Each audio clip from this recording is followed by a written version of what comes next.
Oke, Assalamualaikum warahmatullahi wabarakatuh. Waalaikumsalam. Bismillahirrahmanirrahim. Alhamdulillahilghaffarirrahim. Alladzi an'amana rahmatan wa nasran wa faddalana ala sairi makhluqati wa ja'alna khalaifahu fil ard. Wassalatu wassalamu ala Rasulillahi sallallahu alaihi wasallam amma ba'd. Sahibal fadilah Rais Gamiati Sunan Kalijaga Al-Islami Al-Hukumiyah Yogyakarta Al-Prof. Dr. Nur Haidi Hasan Wan Nuwab As-Salasa wa Sahibal Fadilah Amid Kuliyatil Adab Walul Matakafiyah Bigamiati Sunan Kalijaga Al-Prof. Dr. Nuruddin wal mukarram ya mutahadditsan al-yaum ad-doktor Burhan Yusuf Habibi wa jami'al tullab al-aiza jami'at tullab an-nubaha nabda hadhil muhadarah yakni muhadarat ad-dhaif bi qiraati al-basmalah bismillahirrahmanirrahim. Bismillahirrahmanirrahim. Wa bidayatan nawaddu an aku lalakum jazila syukri ya mutahadditsan al-yaum yakni Dr. Burhan Yusuf Habibi alal furos al-qayyimah alal furos al-ghaliyah lianna insyaallah hadza liqa yakni mufid jiddan nawaddu an nadrusa sawiyan wa nawaddu an nastafida kathiran minat tajriba wa minal mawad wa minal ulum minal ma'arif minal ma'rifah allati yuqaddimuha al mutahaddis yani al-doktor Burhan Yusuf Habibi.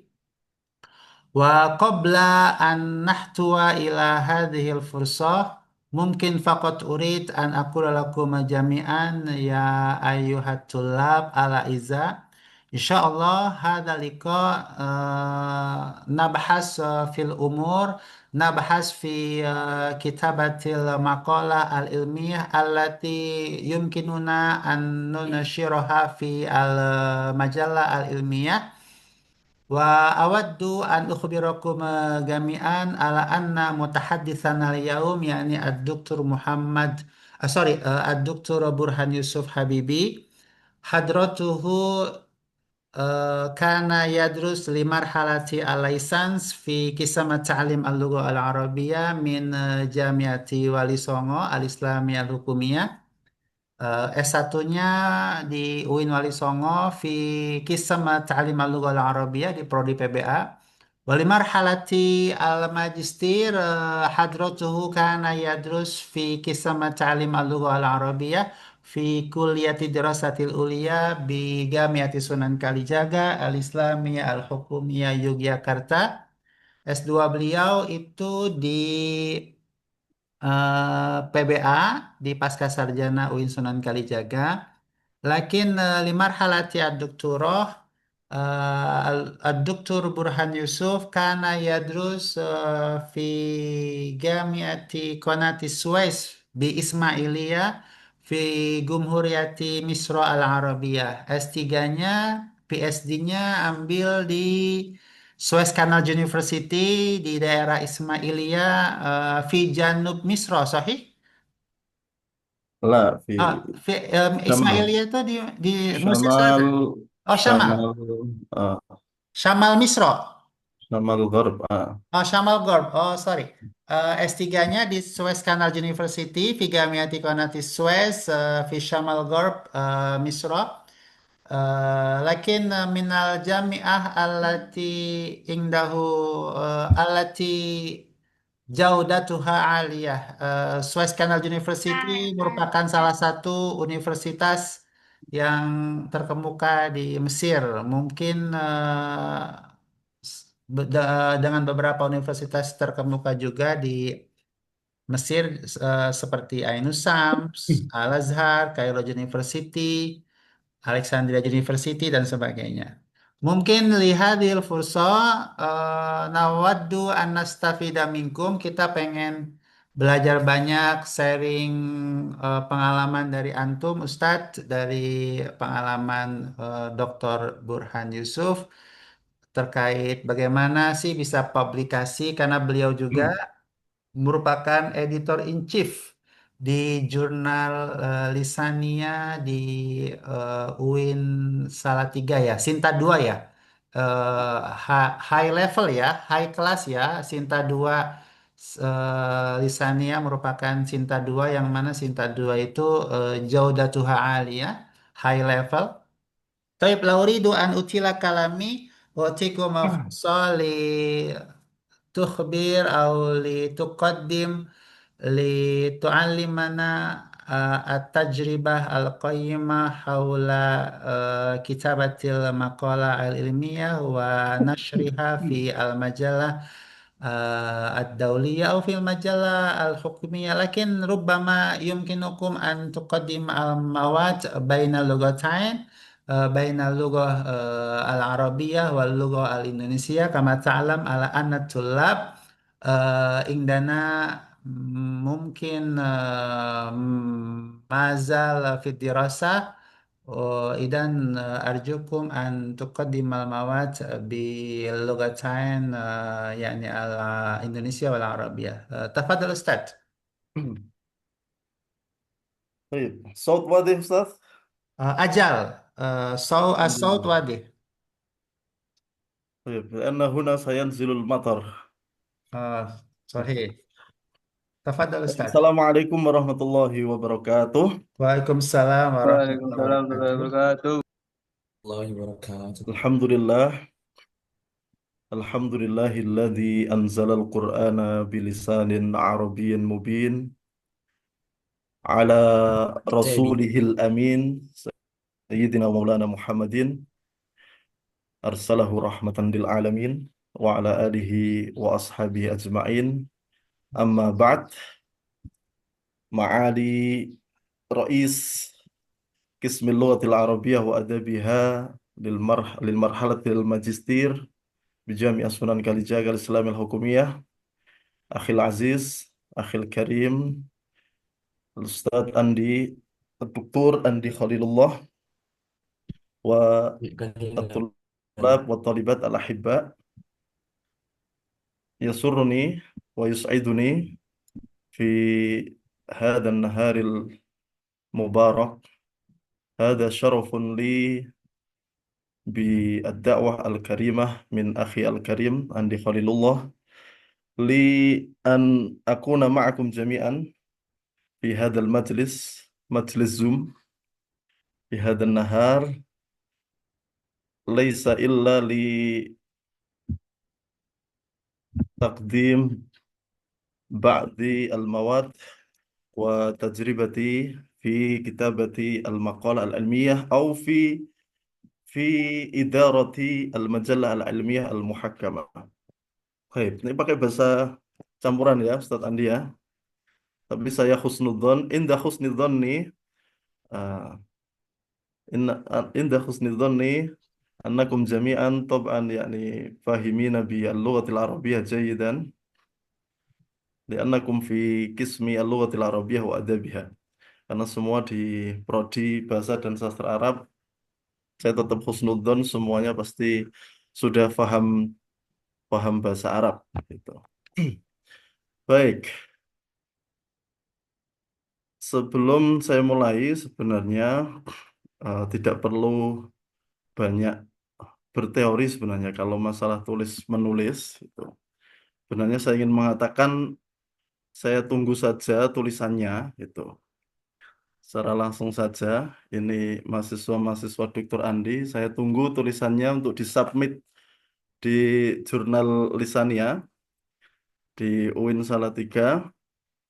Nanti bisa dibuka OJS-nya, dicari register, buat user, buat akun, lalu disubmit. Dengan begitu nanti kita akan tahu apa saja masukan-masukan, apa saja catatan-catatan yang diberikan oleh editor maupun reviewer. Yang jelas saya awali itu, saya nanti tulisan dari teman-teman semua yang hadir di sini untuk disubmit di jurnal Lisania. Itu ya. Sepertinya masih lebih murah ini jika dibandingkan dengan jurnal-jurnal Sinta 2 lainnya. Sebagai awalan saja ini saya share. Sudah terlihat, Diktur? Slide-nya Malah sudah the, terlihat. the cheapest one kayaknya. Gimana? The cheapest one, yang paling murah Oh kayaknya. ya, karena menurut saya ini, setelah saya cermati, ini ada beberapa tipe dari penulis artikel ilmiah ya. Ini menurut pengamatan saya. Jadi ada yang autor, penulis, ada yang idealis. Ini biasanya menulis karena memang dorongan intelektual dan etika ilmiah, bukan kepentingan pribadi. Jadi ya murni pengen nulis yang berkualitas bagus, terus tulisannya pengen dipublish supaya dibaca orang. Gitu. Itu yang pertama. Ada penulis yang memang idealis. Nanti di evaluasi dirinya masing-masing, kira-kira masuk yang mana? Gitu. Kalau Dr. Andi kayaknya masih idealis ini. Enggak ya, saya pragmatis aja, saya yang Oh penting. iya, betul. Nanti ada pragmatis. Ada yang ambis banget itu. Menulis karena mengejar pencapaian akademik dan pengakuan profesional. Jadi dia, wah, pengen Ini nulis kita anu terus. tak petakan. Bagaimana? Alah, lah, Nastamil, Oh Nastamil. iya, ada yang ambis. Ini beberapa teman-teman itu pengennya nulis terus. Dia harus publish di jurnal Sinta 1, Sinta 2, Sinta 1 sampai Scopus. Tuh. Ambis banget pokoknya. Semua dia tempuh untuk bisa tembus ke semua jurnal-jurnal itu, berapapun dia mau bayar. Gitu. Nah, itu yang kedua. Yang ketiga ada yang pragmatis. Nah, ini mungkin yang al-aghlab itu, wal aksar itu. Itu menulis untuk memenuhi syarat lulus S1, untuk lulus S2 atau lulus S3, naik pangkat. Nah, itu biasanya pragmatis. Dia kalau nggak ada ketentuan ini, nggak nulis gitu. Ya, sesuai dengan eh, tujuan-tujuan tertentu saja dia mau nulis. Ah, ini mau lulus S2 syaratnya harus Sinta itu minimal Sinta 4 atau Sinta 3, Sinta 2 ya harus mau nggak mau gitu. Jadi ya untuk memenuhi itu saja gitu. Ini kalau tidak terbit di jurnal artikelnya nanti tidak bisa naik pangkat. Ini tipe-tipe yang pragmatis saya. Yang keempat ini ada yang matematis. Wah, ini juga banyak ya. Ini yang pertama pertimbangannya itu wah dana-dana gitu. Jadi Wah, dana-dana. EPC-nya itu artikel publishing charge gitu. Jadi dia yang pertama dilihat di jurnal itu berapa ini biaya publishnya gitu. Kira-kira sampai enggak untuk bisa membayar itu gitu. Nah, ini sangat matematis sekali. Kalau enggak sampai bagaimana caranya supaya bisa eh, keuangannya bisa untuk membayar EPC itu gitu. Nah, ini sangat matematis, hitung-hitungan.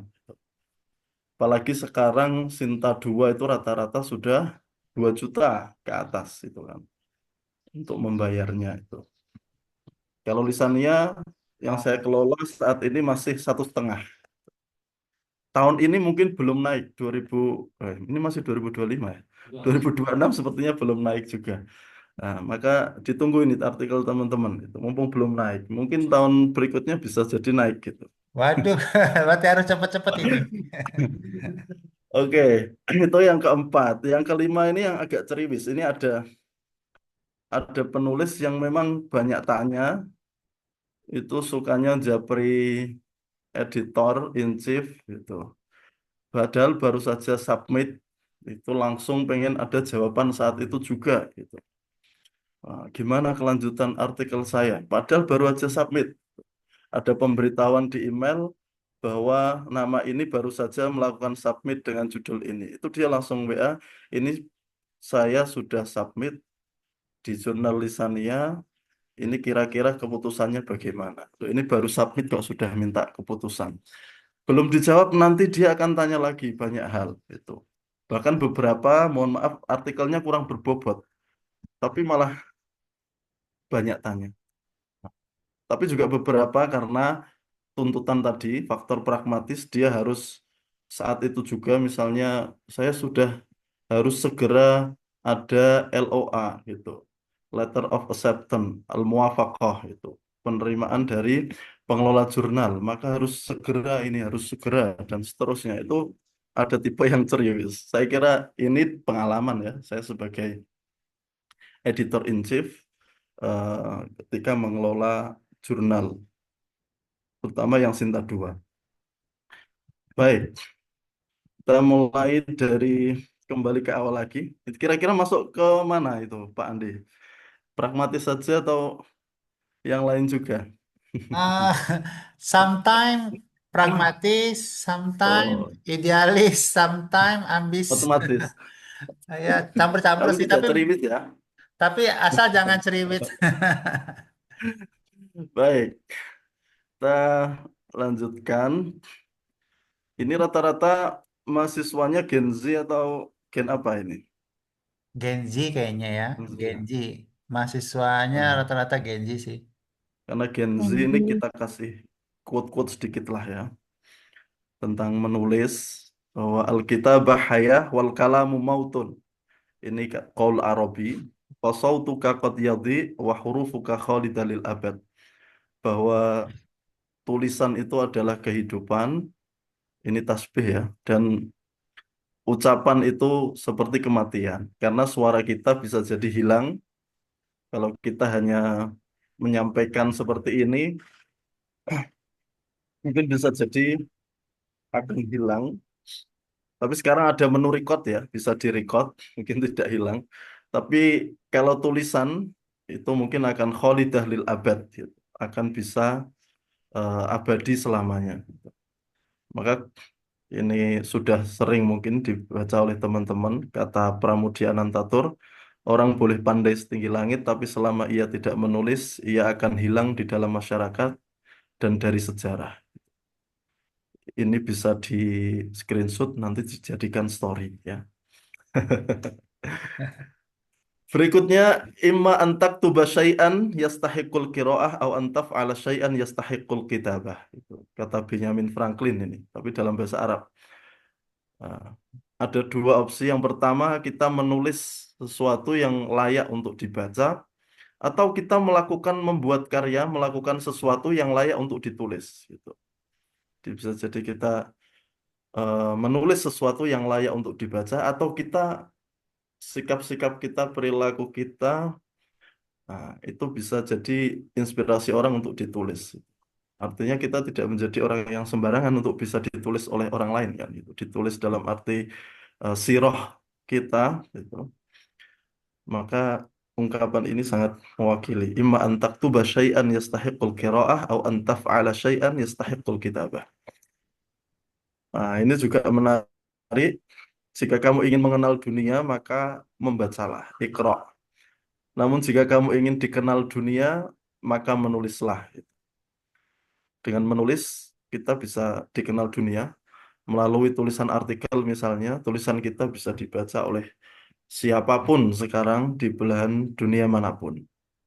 Itu beberapa quote. Alkitabah muktasabah, ini menulis itu diperoleh, kemampuan menulis ya, maharatul kitabah, itu diperoleh melalui muktasabah, melalui usaha, melalui latihan, melalui jerih payah itu. Walaisat maurusah, tidak diwariskan. Gitu. Jadi tidak Pewaris. ada, ya, tidak pewaris, tidak bisa menjadi pewaris dalam maharatul kitabah. Itu. Perintis ya, perintis bukan pewaris. Oke. Jadi kalau menulis tetap harus melalui latihan, tidak bisa diwariskan karena orang tuanya meskipun pinter nulis misalnya, tidak serta-merta auto anaknya bisa pinter nulis gitu kan.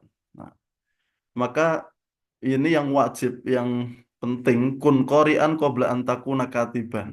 Ini sangat penting. Kita tidak akan bisa menjadi penulis yang baik kecuali kita juga menjadi pembaca yang baik. kita tidak bisa menjadi penulis yang baik kalau tidak menjadi qori yang baik. Maka sepaket ini sebenarnya antara membaca dan menulis. Semakin banyak membaca itu tanpa diteliti, tuh, itu kemungkinan besar akan sangat berpengaruh terhadap kemampuan menulisnya.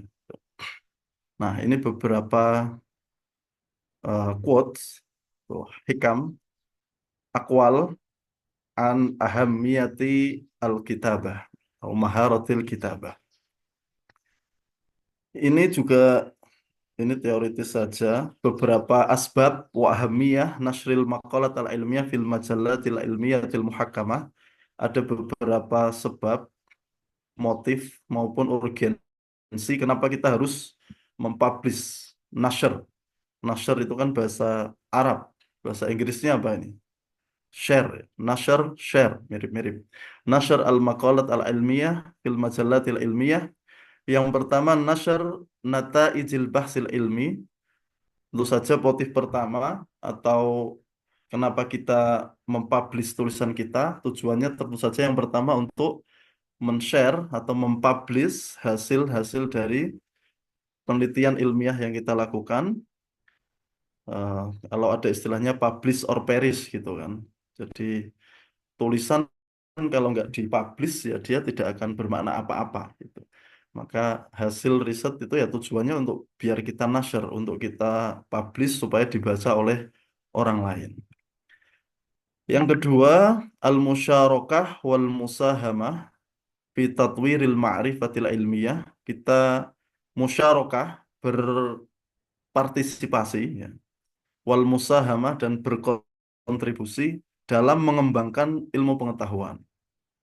Jadi hasil-hasil dari riset kita itu bisa menjadi ma'rifah jadidah, pengetahuan baru. Jadi kita ikut berpartisipasi dan mengembangkan ilmu pengetahuan dengan mempublish hasil-hasil riset kita. Yang ketiga ada ta'zizus sum'ah wal misdaqiyah al-akademiyah. Jadi kalau dulu sum'ah itu apa ya dulu? Sum'ah itu ingin selalu disebut-sebut orang, sum'ah atau ujub gitu ya. Tapi dalam hal tulis menulis akademik, sum'ah itu bisa diartikan apa namanya? eh Kapasitas atau ya kok saya lupa kata sum'ah. Jadi kita memiliki reputasi. Nah, reputasi. Sum'ah itu reputasi. Wal misdaqiyah dan integritas akademik. Tuh, misdaqiyah al-akademiyah. Kemudian da'mul masar al-akademi. Dengan mempublish jurnal kita juga bisa mendukung al-masar al-akademi. Karir akademik maupun al-mihni, karir profesional kita. Nah, yang berikutnya ada tatwir wa tahsin jaudatil bahsil ilmi.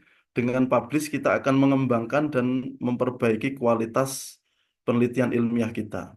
Karena seperti tadi yang saya sampaikan, dengan mempublish atau memasukkan, mensubmit artikel kita di jurnal, kita akan mendapatkan banyak catatan masukan dari reviewer gitu. Dengan begitu kita akan mengembangkan tatwir wa tahsin jaudatil bahsil ilmi, mengembangkan dan memperbaiki kualitas penulisan ilmiah kita atau penelitian ilmiah kita.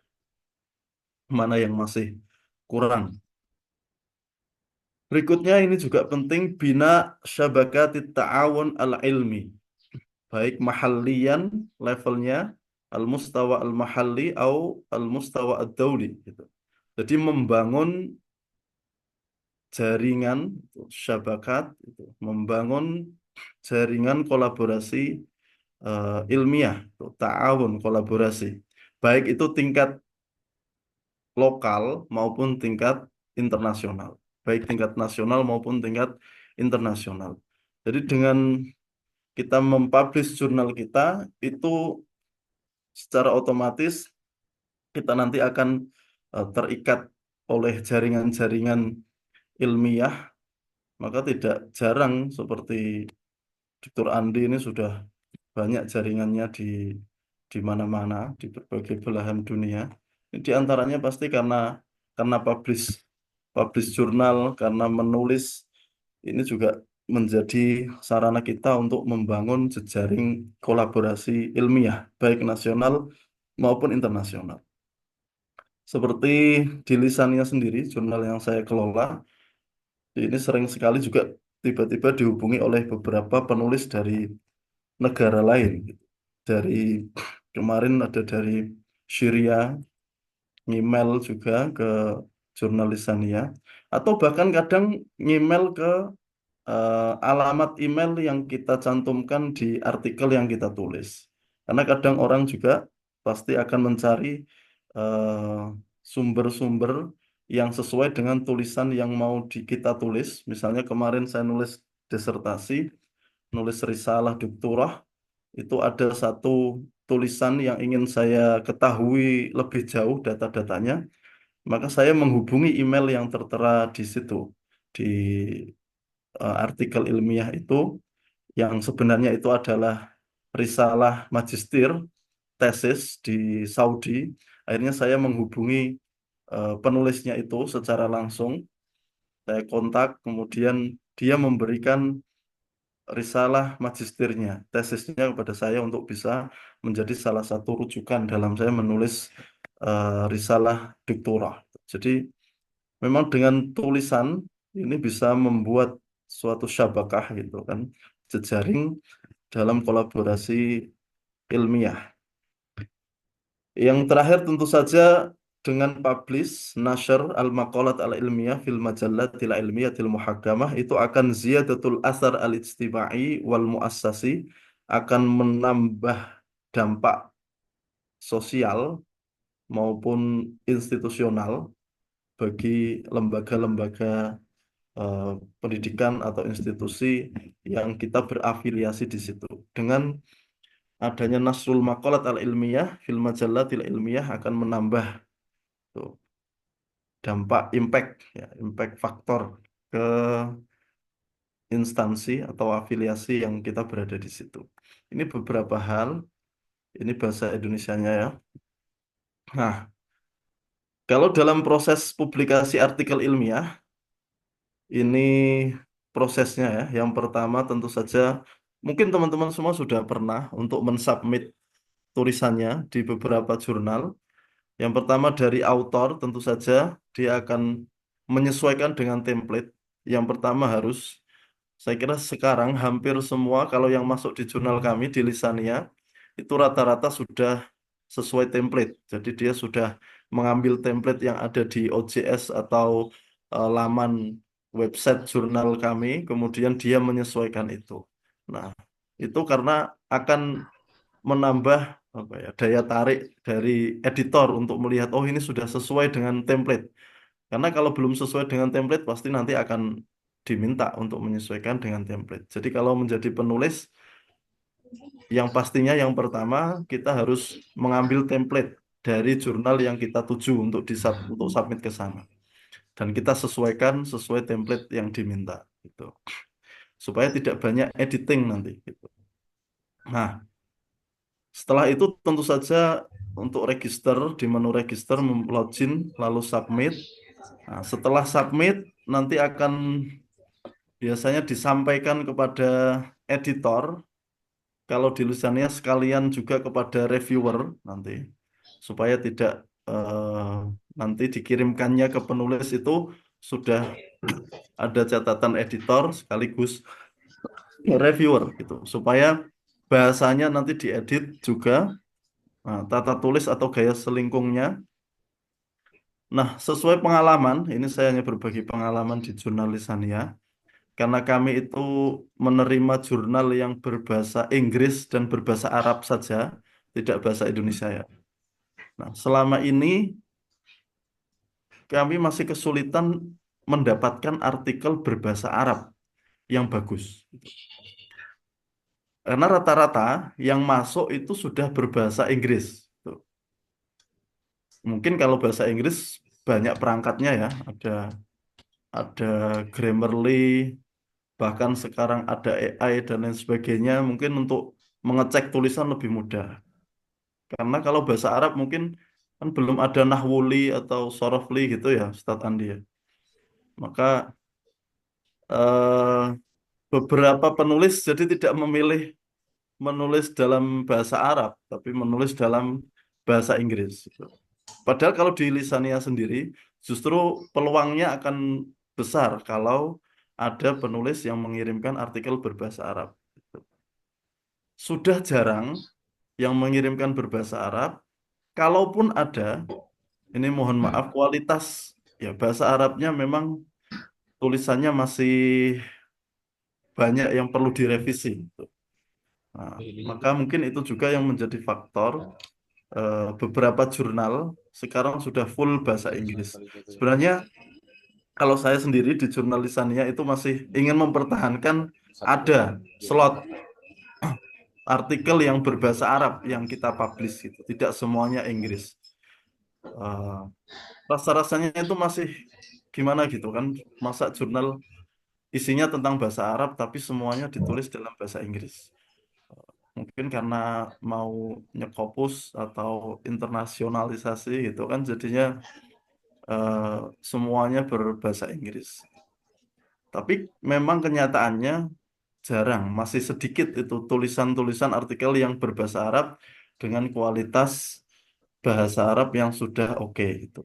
Maka kerjaan editor menjadi agak berat kalau di jurnal artikelnya berbahasa Arab gitu. Maka saya tunggu ini yang artikelnya yang berbahasa Arab itu mungkin peluangnya akan lebih lebih tinggi juga kalau ada artikel-artikel yang dikirim dalam bahasa Arab.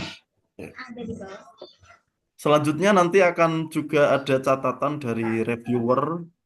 Kalau reviewer kan substansi ya, nanti tentang bagaimana eh, penulisan dari artikel itu sendiri, dari substansinya, bagaimana pembahasannya, hasilnya, analisisnya. Nah, itu nanti di tangan reviewer, nanti akan diterima maupun ditolak. Tuh. Nah, tapi ya ada yang revisi mayor atau revisi minor. Tapi rata-rata pasti diterima dengan revisi. Itu kan template-nya begitu ya, diterima dengan revisi. Itu jarang yang langsung diterima itu kayaknya sangat jarang sekali. Gitu. Meskipun sebenarnya sudah bagus sekali, jadi juga dicari-cari itu sedikit-sedikit yang bisa diberi catatan oleh editor maupun reviewer. Berikutnya nanti akan melakukan revisi, baru kemudian proses layout sampai publish. Itu proses publikasi artikel ilmiah di jurnal, khususnya di jurnal yang kami kelola di Lisania. Nah, ini gambarannya kayaknya begini. Ini untuk bisa sampai accepted, makbul, eh, artikelnya itu mengalami banyak halangan, rintangan, membentang. Gitu. Tapi rasanya nanti kalau sudah ada kata diterima, ya seperti katanya kan mahasiswa itu kata-kata paling indah itu kan ACC itu kan. Tidak aku cinta kamu tapi di ACC oleh dosen pembimbing. Ini kalau di jurnal itu ada LOA itu Letter of Acceptance diterima untuk dipublish. Itu. Meskipun nanti tetap mikir EPC-nya tadi, bayarnya berapa.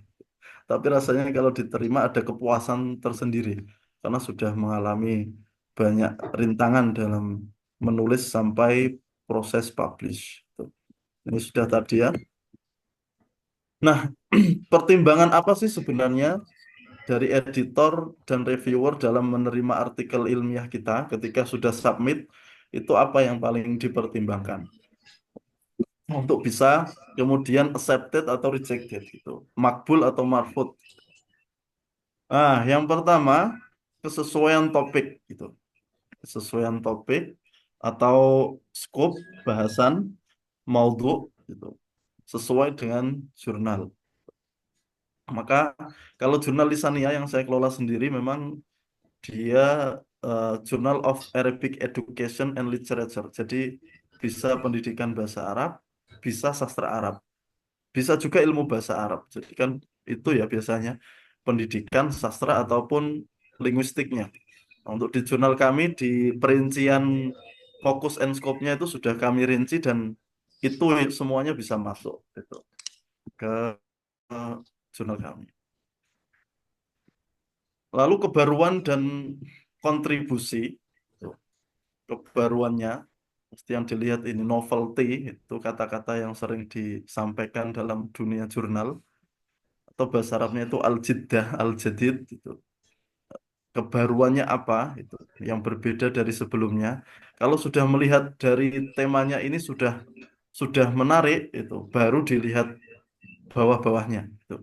Tapi kalau judulnya sudah pasaran gitu, sudah banyak yang neliti, nanti akan disisihkan terlebih dahulu.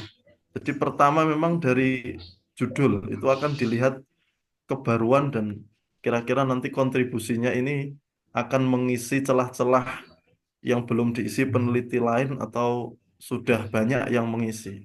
Maka kebaruan dan kontribusi ini, maka judul itu harus semenarik mungkin gitu. Karena yang pertama dilihat itu biasanya dari judulnya pastinya kan gitu. Kelengkapan dan kerapian naskah ini kalau di editor pasti dia akan melihat kerapian dan kelengkapan naskah. Sudah unsur-unsur pokoknya sudah ada, di situ ada ya abstraknya, judul abstrak, nama, afiliasi, kemudian pendahuluan, metodologi, pembahasan, hasil dan pembahasan, kemudian kesimpulan dan daftar pustaka. Oh, itu sudah ada semuanya. Setidaknya itu dulu. Kemudian baru dinilai dalam-dalamnya. Orisinalitas dan etika publikasi ini penting gitu.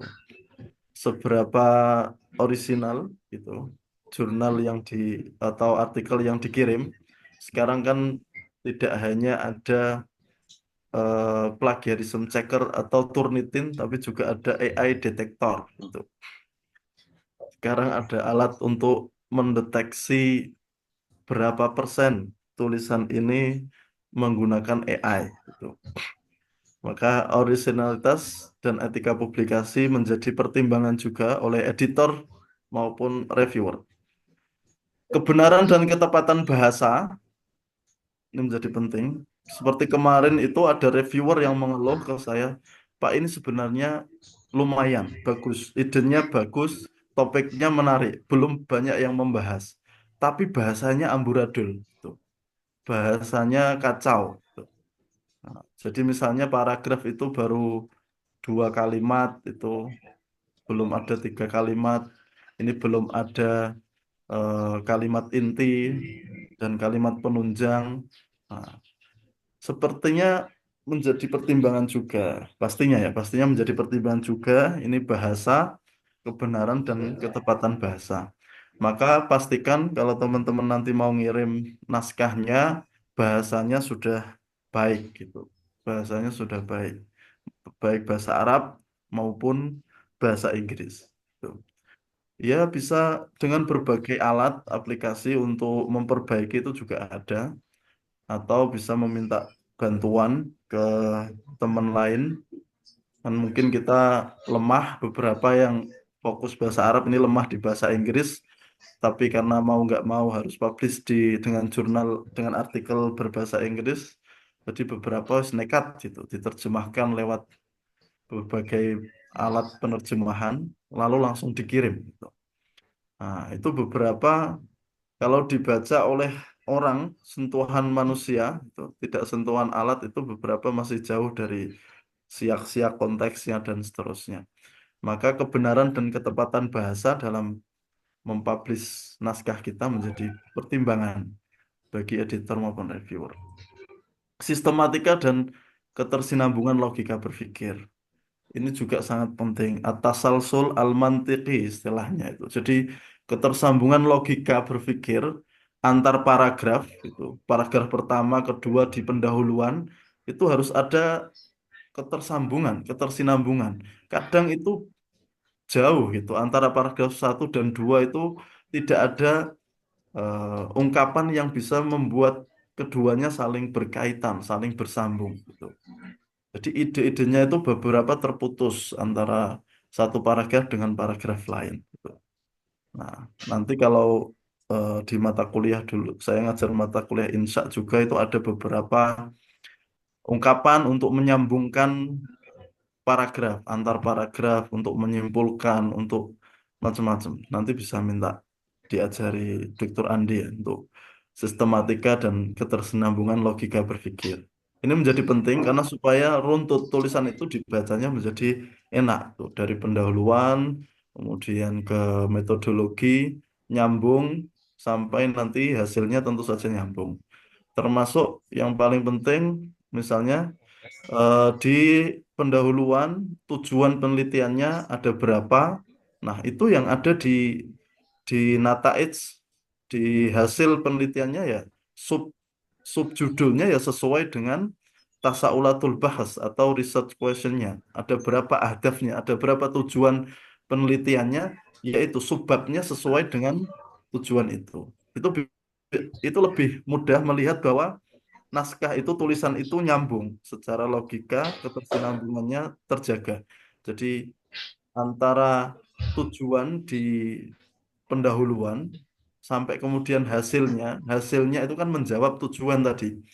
Nah, maka itu menjadi jelas kalau subbab-subbab dalam nataij, penyampaian hasil maupun pembahasan itu disesuaikan dengan ahdaf atau tujuan dari penelitian.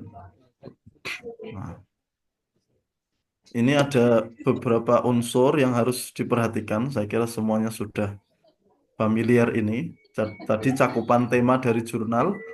Mungkin ada beberapa jurnal yang hanya PBA saja, pendidikan bahasa Arab, tidak menerima dari sastra. Itu. Maka perlu diperhatikan. Akreditasi jurnalnya, kata Dr. Andi masih Sinta 4 ya, kalau marhalah magister ya, S2 ya.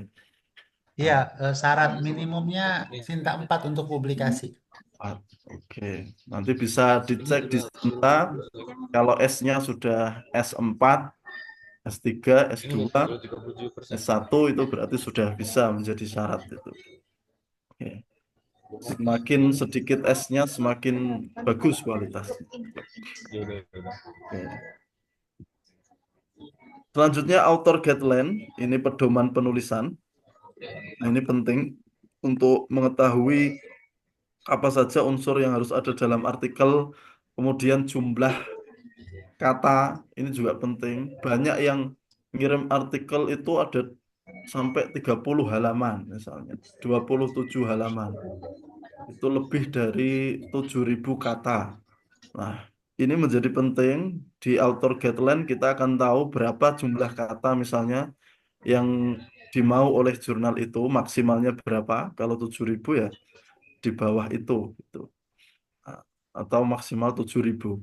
Itu biasanya dimulai dari mukaddimah, pendahuluan sampai kesimpulan. Kalau marojiknya tidak termasuk kata yang dihitung. Kayak ini penting, author guideline, template tadi, pedoman penulisan, semua jurnal pasti punya. Misalnya kalau dimintanya body note, ya pakai body note. Karena banyak yang ngirim misalnya masih sebenarnya bagus semua, substansinya bagus, gitu, idenya bagus, temanya menarik, tapi dia jauh dari template itu. Yang penting asal kirim, itu saja. Maka pasti akan kita minta revisi. Misalnya kan masih pakai footnote gitu. Itu kan satu kerjaan sendiri ya. Misalnya merubah footnote ke body note itu menjadi satu kerjaan sendiri. Kalau bisa sudah kita sesuaikan dari awal. Kalau kita mau submit naskah ke jurnal tertentu, kita lihat dulu pedomannya, template-nya seperti apa. Gitu. Supaya kita tidak kerja dua kali. Gitu. Kalau template yang diminta di situ menggunakan body note, catatan dalam, ya pakai catatan dalam. Gitu. Tidak menggunakan footnote. Karena beberapa masih mengirimkan tidak sesuai dengan template. Termasuk tadi misalnya masih banyak yang pakai footnote gitu. Bahasa yang diminta, ya ini, jurnal Rata-rata kalau saya lihat itu sudah sangat sedikit sekali yang berbahasa Indonesia ya. Sekarang rata-rata berbahasa Inggris, jurnal-jurnal bahasa Arab tapi berbahasa Inggris itu. Yang masih nerima bahasa Arab juga hanya beberapa, tidak banyak. Maka perlu diperhatikan bahasa yang diminta. Ada beberapa yang kalau tidak dikirimkan dalam bahasa Inggris atau Arab sudah otomatis ditolak, gitu. Ada yang misalnya kok idenya bagus secara substansi tapi berbahasa Indonesia, nanti diminta untuk tetap menerjemahkan ke bahasa Inggris, tetap diterima tapi dialih bahasakan nanti ke bahasa Arab maupun bahasa Inggris. Tapi yang bagus ya kita terima sudah berbahasa Arab atau bahasa Inggris dengan bahasa yang baik, gitu. Arsipnya ini perlu diperhatikan, berapa kali terbit dalam setahun dan jumlah artikel setiap edisinya berapa. Tuh. Ini penting untuk mengira-ngira itu kira-kira berapa lama naskah kita akan dipublish di jurnal itu. Butuh berapa waktu. Misalnya di jurnal Lisania, ini kita 1 tahun 2 kali terbit, 2 edisi di bulan Juni dan Desember. Nah, waktunya itu diperhatikan. Berarti kalau ingin terbit publish di bulan Juni, berarti dia harus submit artikelnya sudah maksimal di awal tahun, gitu. Januari, Februari, maksimal di Februari. Karena setelah itu sudah kita proses di OJS, gitu. Kecuali kalau mau terbitnya di bulan Desember. Nah, nanti ada waktu di pertengahan tahun maksimal masih bisa submit untuk bisa dipublish di bulan Desember. Ini menjadi penting. Ada beberapa jurnal yang setahun 3 kali, gitu. Nah, kalau Lisania 1 edisi sekarang 15 artikel. Nah, itu menjadi pertimbangan juga. Di arsip kita bisa lihat berapa jumlah artikel yang dipublish dalam setiap edisi. Kalau di jurnal Lisania ada 15 1 edisi, berarti 2 edisi 30, 1 tahun 30. Gitu. Maka kira-kira peluangnya bagaimana? Besar atau tidak? Ada jurnal lain yang mungkin lebih sedikit kan, hanya 10 atau bahkan 8 artikel 1 edisi, pasti peluangnya akan lebih lebih sulit gitu. Kalau seperti jurnal di Malang, di Ijaz Arabi, itu 1 tahun 3 kali terbit dan sekali publish itu 40 artikel. Satu publish 40 artikel. Tapi bayarnya lumayan juga ya, Dokter Andi. Berapa itu? $350 kalau tidak salah. Karena dia sudah Web of Science, terindeks di WOS, Web of Science. Ini hujan, masih jelas suaranya ya? Masih jelas. Oke. Itu menjadi pertimbangan penting. Nah, termasuk beberapa penulis itu pengennya fast track gitu. Sering sekali saya dihubungi, Ustadz, jurnal Lisania bisa fast track tidak? Nah, kita sistemnya tidak fast track, tapi slow, gitu. Slow track gitu. Jadinya kalau di jurnal Lisania itu kita tidak menerima jalur fast track terus terang, karena pengelolanya sistemnya santai gitu, tidak butuh saya siap bayar berapa kami tidak mau itu gitu. Jadi masih rodok idealis sebagai editor, tidak hanya penulis saja yang idealis, tapi editor juga punya idealisme sendiri-sendiri. Termasuk kalau di jurnalisannya kami tidak menerima jalur fast track gitu. Ya sudah alami prosesnya sesuai dengan waktu yang ideal untuk dari submit sampai publish gitu. Nah, itu menjadi penting. Arsip kita lihat berapa jumlah artikel yang diterbitkan per edisi dan berapa kali terbit supaya kita bisa ngira-ngira. Jangan sampai kita terlewat gitu kan. Itu banyak kan yang nyari gitu. Ini ada nggak jurnal yang masih nerima ini di bulan Desember ini untuk publish gitu. Di Sinta 2 lagi misalnya. Itu pasti kalau jurnalnya Sinta 2 rata-rata seharusnya sudah tidak menerima lagi kalau sudah di bulan seharusnya publish itu kan. Nah, itu sebagai penulis, autor nanti harus mempertimbangkan arsip yang ada di jurnal yang kita tuju. Submitting tutorial ini sudah banyak di YouTube, sudah banyak ya tutorial submit. Kalau yang belum pernah submit artikel di jurnal, kontak pengelola. Nah, ini penting juga.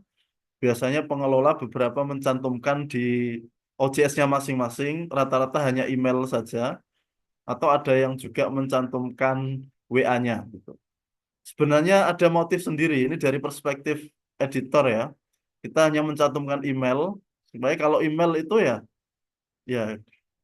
tidak bisa dideteksi kita sudah dibaca pesannya atau belum gitu. Kemudian nggak ada tanda centang biru atau belum gitu kan. Nah, kalau WA itu sangat tadi ada penulis yang ceriwis modelnya gitu. Jadi beberapa pengelola itu sengaja hanya mencantumkan email saja di kontaknya. Tapi tentu saja sebagai autor penulis itu berusaha untuk mengkontak pengelola untuk mendapatkan kepastian secepat mungkin gitu kan. Tidak digantungkan eh, nasib artikelnya itu gitu kan. Jadi pengen segera ada keputusan ini mau dipublish atau tidak, diterima atau tidak. Kalau tidak kan bisa tebar jaring ya. Jadi nyebar jaring, nyoba ke sana, nyoba kemana gitu. Jadi pengennya itu cepat ada keputusan. Sedangkan perspektif editor berbeda. Dia akan santai sesuai dengan waktu terbitnya masing-masing. Kecuali jenis editor yang lain.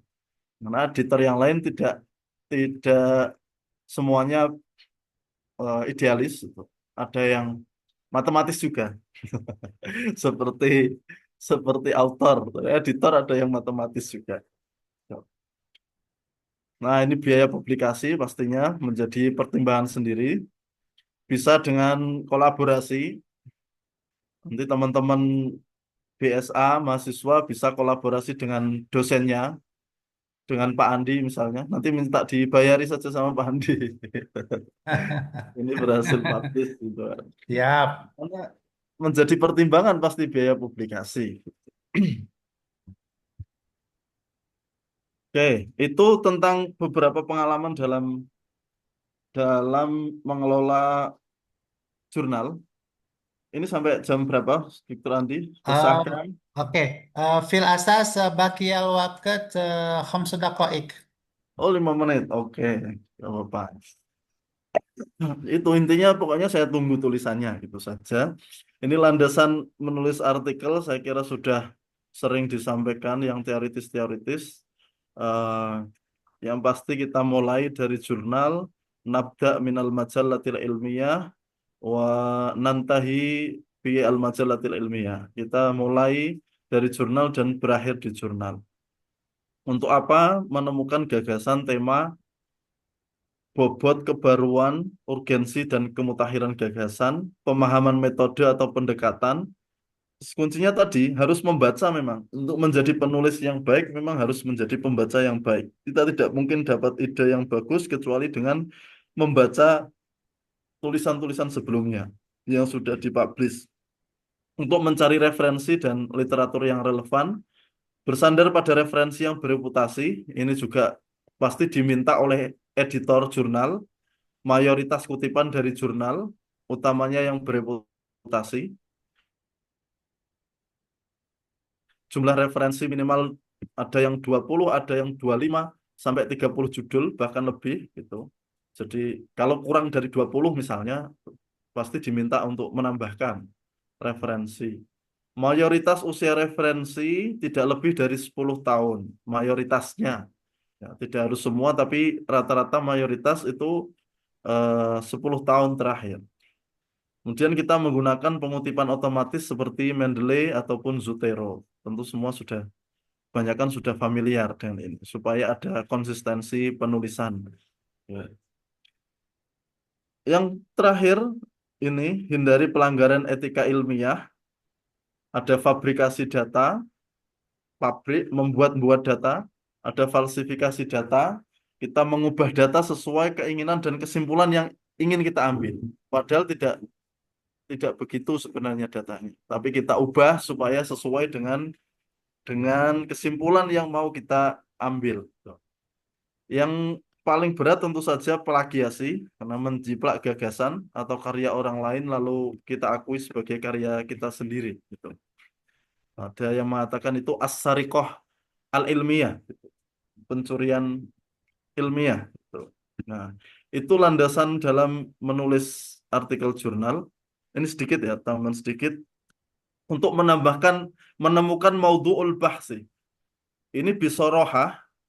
Bisorohah itu artinya apa? Ya jujur li gitu saja. Itu bahasa Arabnya bisorohah itu ya. Ini saya fokusnya, takhususnya di taklim, al-lughah al-arabiyah, di pendidikan bahasa Arab. Maka kalau berkaitan secara spesifik tentang takhusus al-adab gitu, yang sastra, mungkin saya kurang mendalam di bidang sastra. Cuma ya tahu beberapa dari permukaan saja. Maka ini secara umum ya, untuk menemukan maudhu'ul bahsi, untuk judul penelitian atau tema ya, maudhu itu tema penelitian. Maudhu'ul bahsi al-jayyid huwa alladhi yattasimu bil jiddah wa yasuddu thagratan ma'rifiyatan fi majalit takhassus. Jadi tema penelitian yang bagus itu yang memiliki novelty, jiddah, jadi kebaruan. Tuh. Wa yasuddu, kemudian penelitian itu juga dia menutup scientific gap atau research gap, celah-celah penelitian yang belum diisi oleh peneliti-peneliti sebelumnya. Jadi astaghrah itu ma huwa ghairu maujud indal akharin, apa yang belum ada. Tuh. Kemudian al-jiddah kebaruan itu ma tudhifuhu, apa yang kamu tambahkan untuk menutup celah-celah penelitian yang belum diisi oleh orang lain itu. Jadi itulah novelty dan research gap. Ini sudah sering dibahas pastinya. Nah, celah itu bisa kita dapatkan dari mana? Wah, nanti di sini. Ini kalau untuk mendapatkan maudhu ya, tema penelitian, itu bisa al-intilak minal ihtimam asyakhsi. Kita berpijak gitu, dari selera kita sendiri, kecenderungan kita masing-masing gitu. Jadi kita lebih senangnya misalnya di sastra, di adab itu kita lebih condong, lebih senang ke takhusus apa gitu. Kita mau ke syair atau mau ke sart gitu, atau nakat gitu. Mau kritik atau ke balaghahnya atau mau ke al-adab al-muqaran gitu. Jadi dimulai dari minat kita yang paling kita senangi di mana gitu. Kalau begitu kita akan lebih mendalam dan lebih apa ya, senang dalam menulis karena sesuai dengan kecenderungan minat kita masing-masing gitu. Karena kadang kalau tidak sesuai minat kita, kita akan mendalami lagi lebih jauh dari awal gitu. Kalau senangnya balaghah, ya sudah, risetnya itu temanya ya tentang balaghah saja gitu. Kalau perbandingan sastra atau kritik sastra ya sudah kritik sastra. Nah, itu tergantung ihtimam asyakhsi kita. Nah, hal afdalu dirasati nusus hal ufaddil ya. Hal ufaddil dirasata nususin turasiyah am nusus muasirah. Terus kita itu senangnya mengkaji teks-teks klasik atau yang kontemporer gitu. Nah, ini juga menjadi pertimbangan kecenderungan kita masing-masing di mana. Gitu. Yang kedua, murojaah ittijahat bahsiyah hadisah fid dirasatil adabiyah. Kita menelaah, membaca tren-tren penelitian terbaru di bidang sastra misalnya. Jadi yang 5 tahun terakhir itu trennya apa? Gitu. Misalnya ada an-naqdu as-saqafi, jadi kritik budaya, ada tahlilul khitab, discourse analisis, analisis wacana, atau al-adab ar-raqmi gitu, sastra di digital, wadaka al-istinai di AI, atau al-bi'iyah al-adabiyah mungkin apa al-bi'iyah al-adabiyah itu sastra ekologi, sastra lingkungan gitu.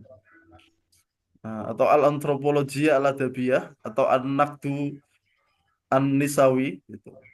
Jadi tentang perempuan, tentang gender, atau dirosat ma ba'dal istikmar, postkolonialisme gitu. Jadi ini beberapa misalnya tren-tren riset sastra terbaru. Nah, mulai dari situ. Kita ada instrumen AI misalnya, itu banyak bisa memberikan kita opsi untuk melihat tren-tren riset terbaru 5 tahun terakhir misalnya dalam bidang sastra Arab.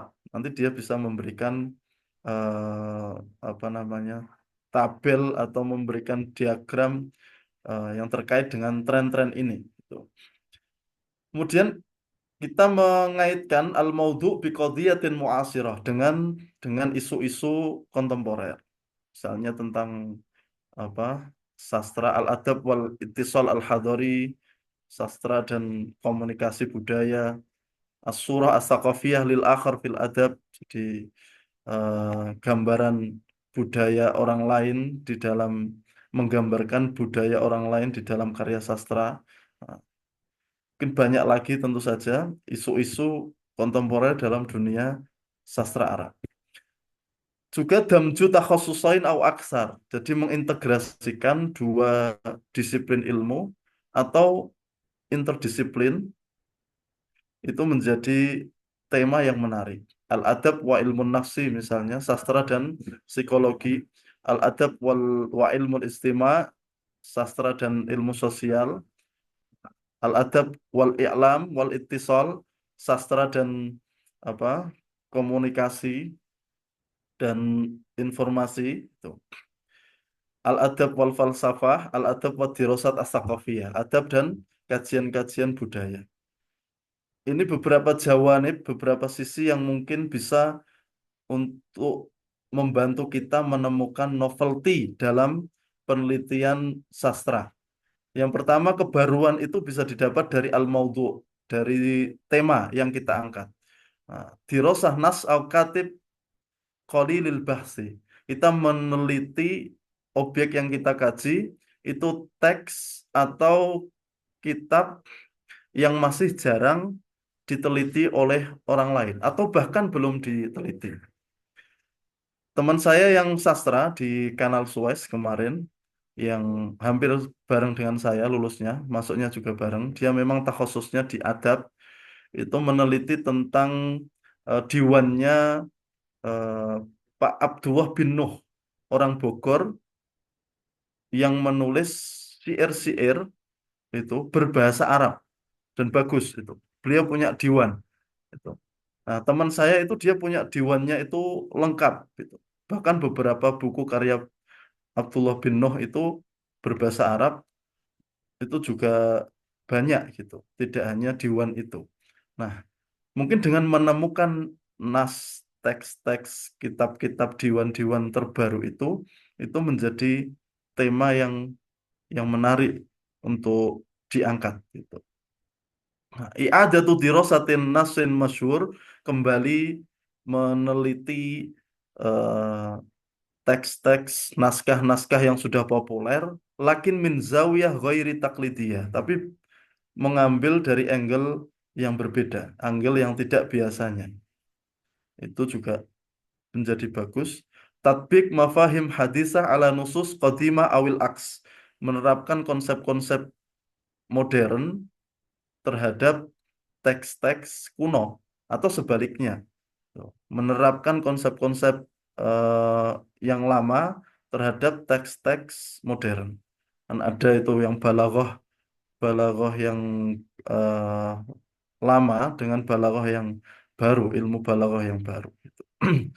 Dengan pendekatan-pendekatan baru. Taslitu dhaw ala dhahira adabiyah jadida fi syi'ri awir riwayah. Dirasah maudu'at mu'asirah. Itu kalau dari segi maudhu, temanya yang memang sudah ada novelty dari temanya. Ada al-manhajiyah dari metodologinya yang baru. Nah, istakhdamta manhajan lam yutabbaq ala nassi sabiqon. Kita menggunakan pendekatan yang belum pernah digunakan pada teks yang sama. Mungkin ada satu teks yang sudah diteliti dengan pendekatan tertentu, tapi belum dengan pendekatan lain. Nah, kita bisa menggunakan pendekatan lain nah, untuk mengkaji teks itu. seperti kritik budaya, naqdus tsaqafi au simiaiyah, semiotik atau tahlilul khitab, analisis wacana atau tadawuliyah ini damatsta, kamu mengintegrasikan aksar min manhaj bisyaklin asil. Misalnya tadawuliyah uslubiyah, kajian pragmatik stilistika gitu. Tadawuliyah itu kan pragmatik gitu. Nah, kemudian mengintegrasikan dua dua manhaj itu, dua takhusus, tuh, dua manhaj dalam dua takhusus, dalam dua disiplin ilmu. Nah, ini menjadi sesuatu yang baru karena kita memandang teks dengan pendekatan yang berbeda, dengan metode yang berbeda. Teksnya sama tapi dengan manhaj yang berbeda.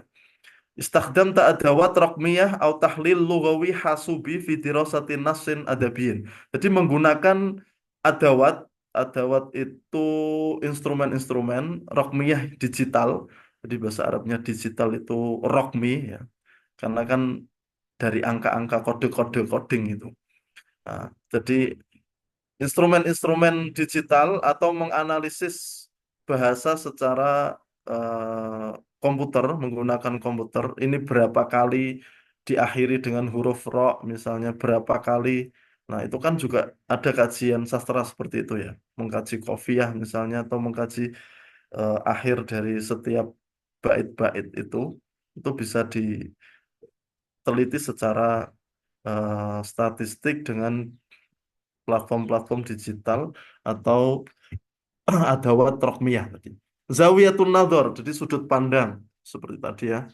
Ini merubah pertanyaan dari madakila apa yang dikatakan menjadi kaifa walimada. Kenapa dan mengapa itu dikatakan ya. Seperti tadi ya, ada tadawuliyah, ada pragmatik itu misalnya.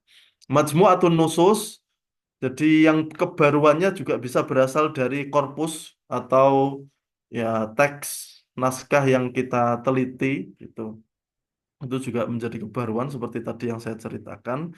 Ada sekarang ada nusus elektronia, naskah-naskah elektronik atau misalnya kisos qosirah hadisah, cerpen-cerpen modern yang bisa jadi kita neliti dari produk-produk yang dihasilkan AI secara sastra bagaimana kita kaji itu, maka itu menjadi novelty atau al-jiddah atau kebaruan dari penelitian yang kita angkat. Yang terakhir al-itor an-nadhuri. Jadi dari landasan teori atau kerangka teorinya yang baru. Saya kira itu dulu, Dr. Andi. Sebenarnya masih banyak nanti saya share lah di Dr. Andi bisa dibagikan ke teman-teman semuanya. Oh, Hadir. Dr. Hadir. Masya Allah, tabarakallah. Syukran jazilan lakum ya Ustadzana al-Ahab. Ad-Doktor Burhan Yusuf Habibi ala takdimihi ar-ra'i ala takdimihi al-mufid wa ala takdimihi al-mudhil insyaallah. Bil fil asas nakul bisarahah ala annana mustafi ala annana istafatna katsiran minal mawad allati alqaha ad-doktor Burhan Yusuf Habibi. Mungkin saya cuma mau menggarisbawahi beberapa poin-poin saja yang telah disampaikan oleh eh, Pak Dr. Burhan Yusuf. Sebagaimana kita tahu, setiap kita menulis paragraf dalam artikel ilmiah, tentu kita sudah baca terlebih dahulu eh, buku-buku atau mungkin bahkan lebih dari satu atau dua buku yang bisa kita tuangkan dalam penulisan.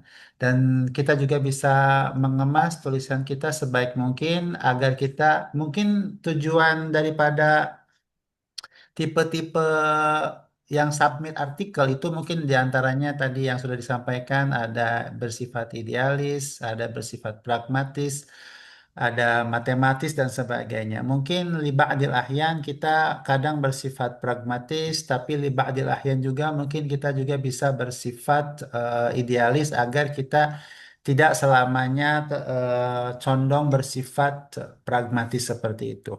Dan dari poin-poin yang tadi disampaikan, kita perlu mengedepankan al-jiddah atau novelty agar rugsah bahsianya itu tetap dapat gitu ya. Kita harus mengedepankan novelty, kebaruan, unsur kebaruan. Sebagaimana tadi disampaikan, Ustadz Dr. Burhan Yusuf ini adalah editor in chief daripada jurnal Lisania yang terakreditasi yang Sinta 2 yang ada di UIN Salatiga ya, di UIN Salatiga dan mayoritasnya memang yang submit itu berbahasa Inggris, tapi masih minor yang berbahasa Arab.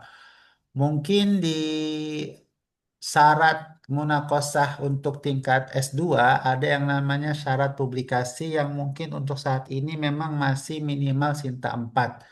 Tapi ke depannya dengan adanya kajian ini, dengan adanya materi yang sangat berbobot ini, mungkin ke depannya bisa ditingkatkan syarat ini, misalnya minimal Sinta 3 ala sabil misal. Taib la urid an util kalami fakot urid an aftah litasaulat. Kita buka sesi pertanyaan ya. Monggo kepada para peserta atau kepada para mahasiswa atau bahkan mungkin dosen yang ikut bergabung di Zoom ini, saya persilahkan bertanya. Dan bagi mahasiswa yang bertanya, tentu saya akan catat dan ini menjadi nilai harian karena saya akan mengedepankan nilai harian nih salah satunya nih yang mau bertanya nih. Oke, tafadhol yang mau bertanya angkat tangannya silahkan.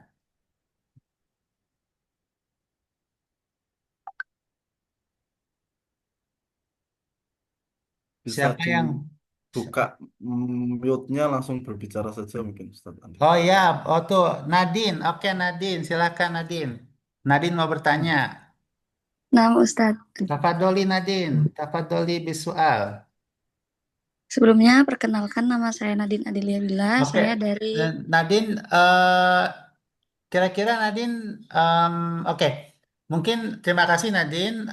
Mungkin boleh bertanya kepada Dr. Burhan Yusuf, silakan. Oke, silakan Nadine. baik, terima kasih. Jadi begini Ustadz, penulis kan pasti terkadang kehilangan ide saat menulis. Nah, mungkin tips agar tetap banyak ide saat menulis gitu Ustadz. Oke, Terima jadi kasih. Oke, jadi pertanyaan Nadine ialah sebagai penulis, baik itu penulis artikel ataupun penulis makalah mungkin ya, suka Nah, kehilangan ide dalam menulis. Lalu iya, pertanyaannya adalah apa tips agar tidak kehilangan ide kehilangan itu ide. tidak nampak gitu ya, agar kita tidak Ya, kehilangan ide dalam menulis. Oke, mungkin kita tampung dulu. Ini satu pertanyaan dari Nadine. Selanjutnya ada yang bertanya lagi?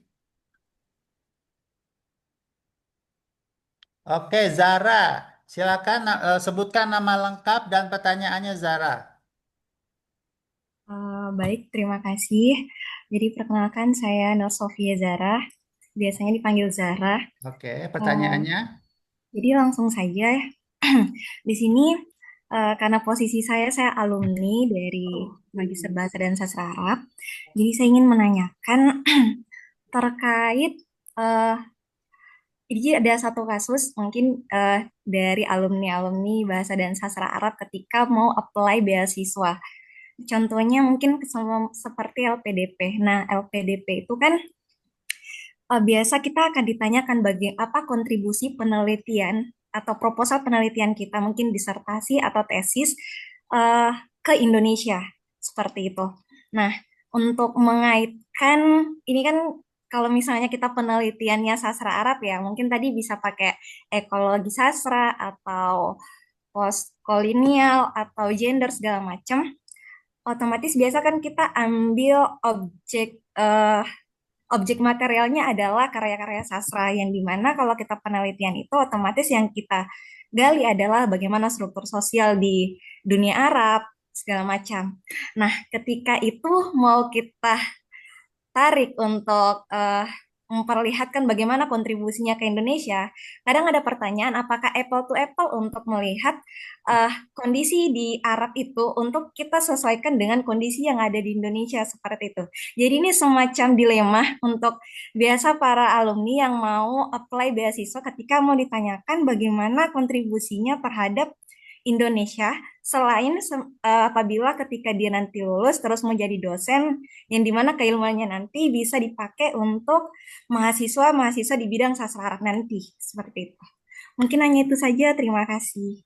Oke, terima kasih Zara dari alumni Prodi Magister BSA UIN Sunan Kalijaga, Yogyakarta, yang mana Zara sebagai alumni pasti punya goal itu untuk bisa dapat LPDP lanjut studi di tingkat PhD, yang mana tentu penelitiannya, misalkan kurang lebih pertanyaannya bagaimana kontribusi penelitian terkait sastra ini dapat berdampak untuk Indonesia, yang mana nanti bisa apple to apple dalam kajian yang akan digeluti oleh Zara.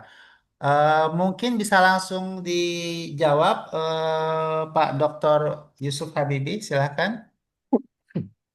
Baik, eh, saya dari Mbak Zara dulu ya, Oke. nanti baru ke Mbak Nadine. Ya. Nah, seperti yang saya sampaikan tadi, ini mohon maaf karena memang takhasus saya tidak di sastra. Tuh. Jujur li, bisorohah, jujur saja. Ini saya juga kadang bertanya-tanya gitu. Sebagai ini perspektif yang dari pendidikan ya. Kalau dari pendidikan itu manfaat riset itu, manfaat penelitian itu kan pasti ada manfaat teoritis dan manfaat praktis gitu.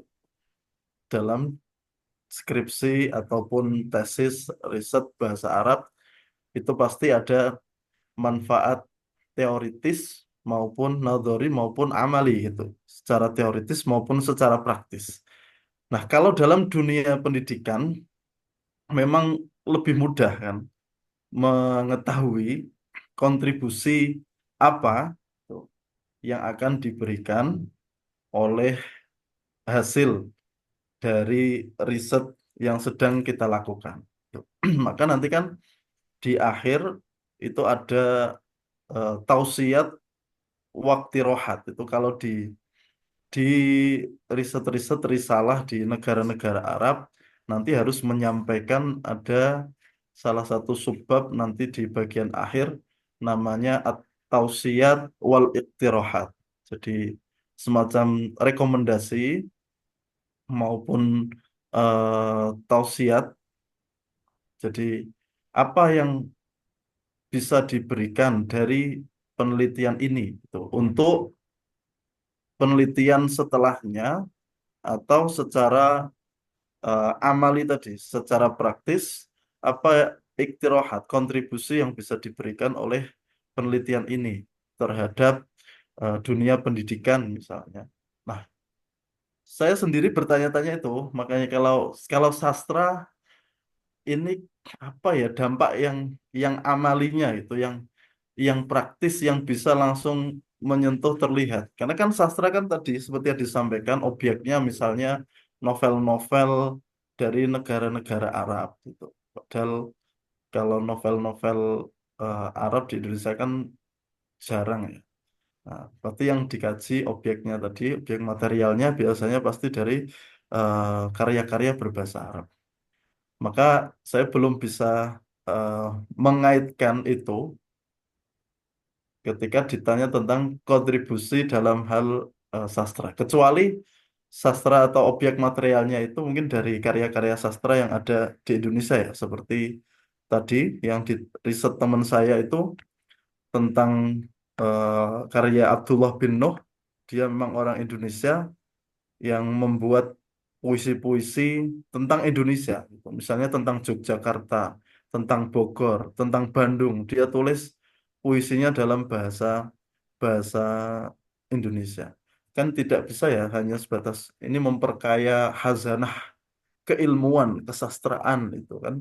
Itu jadi kontribusinya untuk ke Indonesianya menjadi kurang jelas ya. Kalau di LPDP itu memang biasanya yang ditanya itu sih. Itu. Tapi mungkin bisa dengan sedikit meyakinkan, jawaban kita meyakinkan gitu akan lolos juga untuk ke LPDP atau ke BIP, Beasiswa Indonesia Bangkit. Tapi itu tadi untuk mengaitkan tadi saya belum bisa memberikan jawaban yang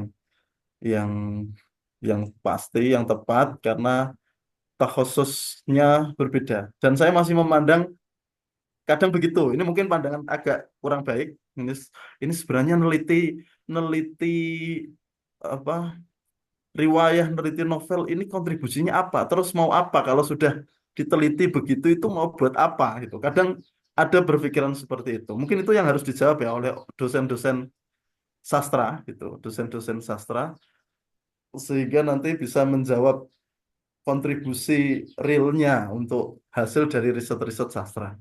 Mungkin nanti ada bapak-bapak ibu dosen atau Dr. Andi eh, yang khususnya di adab yang bisa menjawab. Saya kira itu memang semua tantangan dari teman-teman di prodi adab gitu. Karena mungkin seperti saya tadi juga bertanya-tanya begitu. Apa sih setelah meriset satu satu novel itu, kemudian menemukan ini, itu temuannya kontribusinya secara real untuk apa? Selain untuk menambah khazanah keilmuan dunia sastra. Gitu. Oke, itu yang untuk Mbak Zara. Begitu dulu jawaban dari saya. Untuk Mbak Nadine tadi tentang menemukan tema mandek idenya, tuh, ada kemandekan apa kemandekannya stagnan, idenya berhenti itu. Seperti yang saya sampaikan tadi ya, kalau untuk menemukan maudhu atau tema-tema penelitian atau kebaruannya itu bisa diambil dari beberapa sisi yang saya sampaikan tadi, bisa dari temanya memang benar-benar baru, atau dari sudut pandang baru dengan metode baru, pendekatan baru, atau dengan eh, korpus yang baru, naskahnya, objek materialnya baru, atau dengan landasan teori yang baru. Itu untuk menemukan kebaruan dalam ide yang mau kita angkat. Kalau secara umum ya pastinya tadi kun Korean qobla antakuna katiban itu harus itu banyak membaca riset yang sebelumnya tesis maupun dari artikel-artikel ilmiah itu akan membuat kita menemukan ide-ide baru. Tidak hanya yang di Indonesia ya, kita bisa membaca riset-riset yang di Arab sendiri. Itu. Bahkan sekarang kan eh, nanti Dr. Andi bisa misalnya di Mesir itu tiap tahun kan ada Ma'rad, ada book fair internasional. Itu pasti ada riwayah-riwayah atau novel-novel yang baru. Mungkin itu bisa menjadi nas jadid, teks objek material baru yang bisa kita teliti itu. Maupun dari hasil riset-riset. Misalnya coba untuk mendapatkan jurnal-jurnal di negara-negara Arab ini apa ya? Kok tidak ada. Teman-teman bisa mengakses langsung dari jurnal kampus yang ada di Arab gitu. Kalau di kita kan ada Sinta kayak gitu ya atau Google Scholar. Tapi kalau di negara-negara Arab, artikel-artikel di jurnalnya itu bisa kita akses melalui namanya Darul Mandumah. Darul Mandumah atau kalau di Mesir itu ada EKB, Egyptian Knowledge Bank gitu atau Bangkul Ma'rifah Mesir, punyanya Mesir. Nanti kita klik di situ, itu akan banyak bank riset, bank penelitian-penelitian, bisa kita cari kata kuncinya misalnya tentang adab sastra itu. Itu kan akan membuka eh, ide-ide baru untuk menulis itu.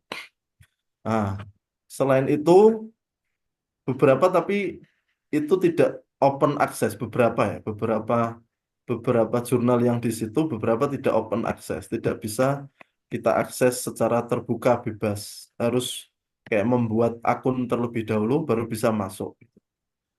Ada juga kita bisa melalui website jurnal di kampus masing-masing langsung. Misalnya di Jamiah Konatis Suez, di Kanal Suez, itu ada majalah Dirosat Al-Adabiyah, punyanya Kuliah Adab. Kita klik saja ketik saja di pencarian gitu, majalah Adab Jamiah Konatis Suez. Nanti akan ngelink ke jurnalnya di situ, kita buka arsipnya, kita buka bank artikel yang ada di situ, kita lihat tema-temanya apa yang dikaji di situ gitu. Mungkin dengan begitu kita akan menemukan tema-tema yang baru sehingga tidak mandek gitu. Ide-idenya akan dapat ide-ide yang baru untuk menulis. Fikrah al-jadidah, al-afkar al-jadidah fi kitabatil maqalah al-ilmiyah itu. Selain itu tentu saja selain banyak membaca, kemudian melihat dari jurnal-jurnal, kemudian eh, tentu saja ini penting apa namanya kolaborasi ataupun sharing dengan teman-teman di tempat-tempat diskusi. Ini yang mungkin sekarang gak jarang, sudah beberapa hilang. Ini penting sharing dengan teman lain atau dengan senior, dengan dosen gitu tentang isu-isu terbaru dalam dunia sastra gitu. Maka dengan begitu idenya akan selalu ada gitu.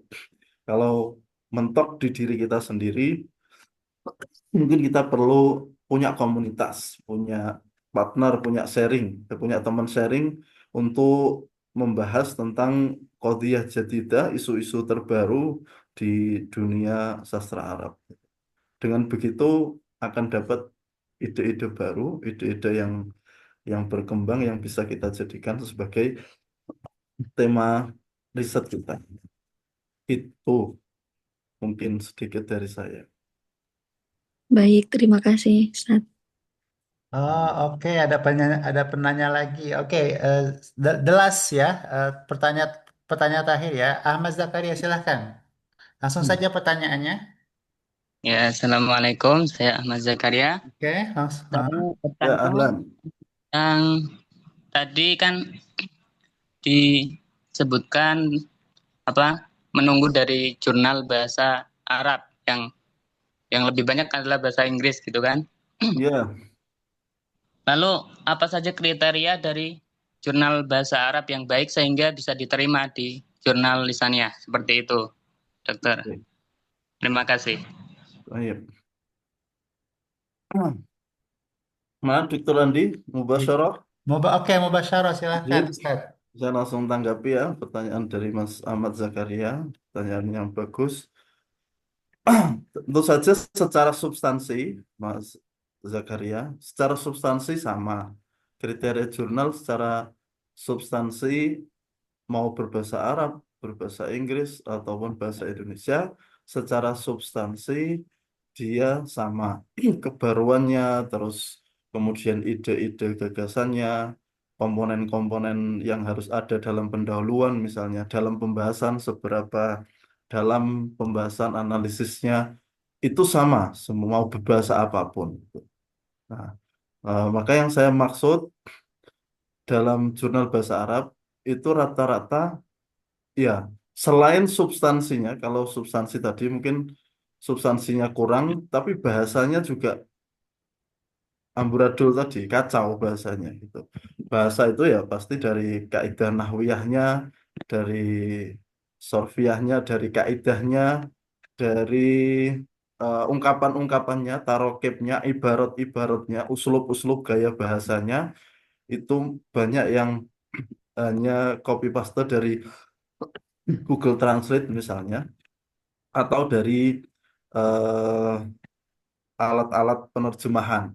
Belum ada sentuhan-sentuhan humanis manusianya gitu. Jadi masih bahasanya masih banyak yang salah, masih banyak yang kaku, kemudian belum sesuai dengan siak-siak gaya bahasa Arab yang enak dibaca gitu. Jadi rata-rata itu.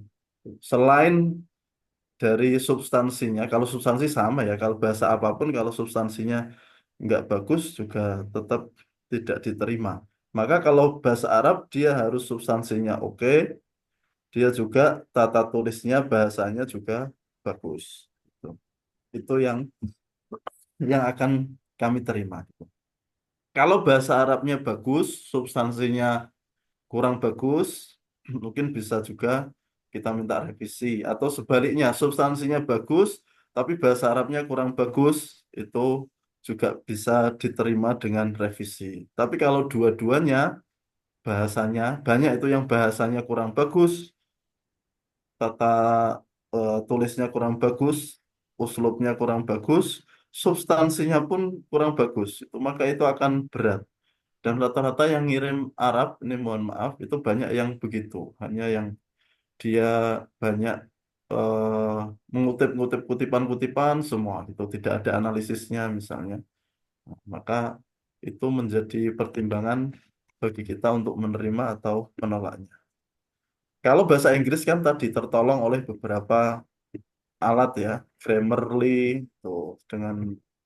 Tapi sekarang sudah terbantu. Sekarang ada AI kan, itu. Sekarang mahasiswa kan tidak Fathul Qorib lagi, sudah Fathul AI, wa nihayatul ChatGPT, wah semuanya itu.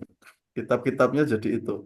Maka harus kita manfaatkan. AI sekarang kualitas terjemahannya bisa kita bandingkan ya. Kan banyak yang meriset itu, misalnya kualitas terjemahan ChatGPT dibandingkan dengan Gemini, dibandingkan dengan AI yang lain, itu yang paling bagus yang mana? Yang kira-kira secara tertib oke, secara uslub, secara gaya bahasa, sentuhan-sentuhan kemanusiaannya itu masih oke, itu di AI apa? Itu kan bisa kita manfaatkan. Kita bisa nulis dulu dalam bahasa Indonesia, lalu kita translate, kita terjemahkan, lalu kita baca ulang, tuh. Tidak serta-merta copy paste gitu. Kita masukkan, diterjemahkan langsung serta-merta kita copy paste lalu kita kirimkan. Kita murojaah lagi. Ini kira-kira sudah oke belum terjemahannya gitu. Gitu Mas Ahmad Zakaria. Terima kasih, Dokter. Oke, saya tunggu ya artikelnya ya. Berbahasa Arab ya. Eh, oke. Eh, Alhamdulillah wasolna ila nihayatil waqt wa fil asas nahnu mustafidun min hadhil fursah wa naqulu lakum jazila syukri ya ya mutahadditsana al-yaum ad-Doktor Burhan Yusuf Habibi. Barakallahu fikum wa fi ulumikum wa fi hayatikum Ya Rob, ya Rob, wa insyaallah mazidan minat ta'alluq. ya Ya, Rob. taib jami'at tulab al-ahibba insyaallah naltaqi fil halqah al-jadidah wa syukran jazilan lakum wa akhiran wallahul muwafiq Hmm. ila aqwamit thoriq nahtatim bilhamdalillah alhamdulillahi Alhamdulillah. rabbil alamin. Alhamdulillahirrahmanirrahim. Wa akhiran assalamualaikum warahmatullahi wabarakatuh. Waalaikumsalam. Waalaikumsalam Waalaikumsalam warahmatullahi warahmatullahi Warahmatullahi wabarakatuh. wabarakatuh. Syukran Ustaz Dr. Oke, Burhan Yusuf Afwan. Habibi, syukran. Saya tunggu ya artikelnya teman-teman. Oke. Oke, Iya, Pak. syukran. Wadaan, wadaan, bye-bye. Oke. Narakum ala khair. Insyaallah, syukran.